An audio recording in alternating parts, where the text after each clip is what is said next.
বঙ্গোপসাগর এবং সংলগ্ন এলাকায় অবস্থানরত সুস্পষ্ট লঘুচাপ গভীর নিম্নচাপে পরিণত হয়েছে।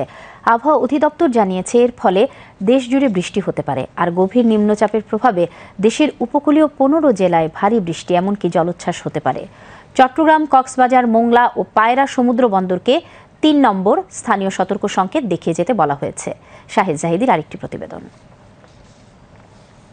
উত্তর বঙ্গোপসাগরে প্রবলভাবেই বিরাজমান মৌসুমি বায়ু, ফলে দেশের অধিকাংশ এলাকায় হালকা থেকে মাঝারি ধরনের বৃষ্টি এবং কোথাও কোথাও ভারী বৃষ্টির আভাস দিচ্ছে আবহাওয়া অফিস।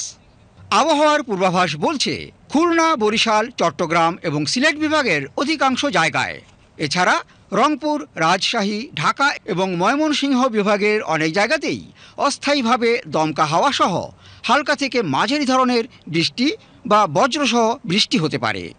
সেই সাথে খুলনা, বরিশাল এবং চট্টগ্রাম বিভাগের কোথাও কোথাও মাঝারি ধরনের ভারী থেকে অতি ভারী বর্ষণ হতে পারে।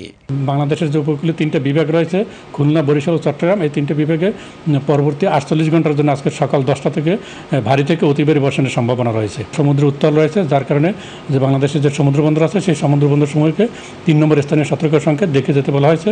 পাশাপাশি এই নিম্নচাপের কারণে এবং অমাবস্যা তিথির কারণে যে বাংলাদেশের যে উপকূলীয় জেলা এবং তাদের অদূরবর্তী দ্বীপ ও চরসমূহ স্বাভাবিক জ্বরের চেয়ে 1 থেকে 3 ফুট অধিক বায়ুতাড়িত জলোচ্ছ্বাসে প্লাবিত হতে পারে। সারা দেশে দিন এবং রাতের তাপমাত্রা সামান্য কমতে পারে।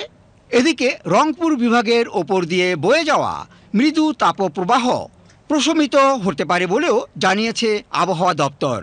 পূর্বাভাসে বলা হয়েছে সারা দেশে দিন এবং রাতের তাপমাত্রা প্রায় অপরিবর্তিত থাকতে পারে।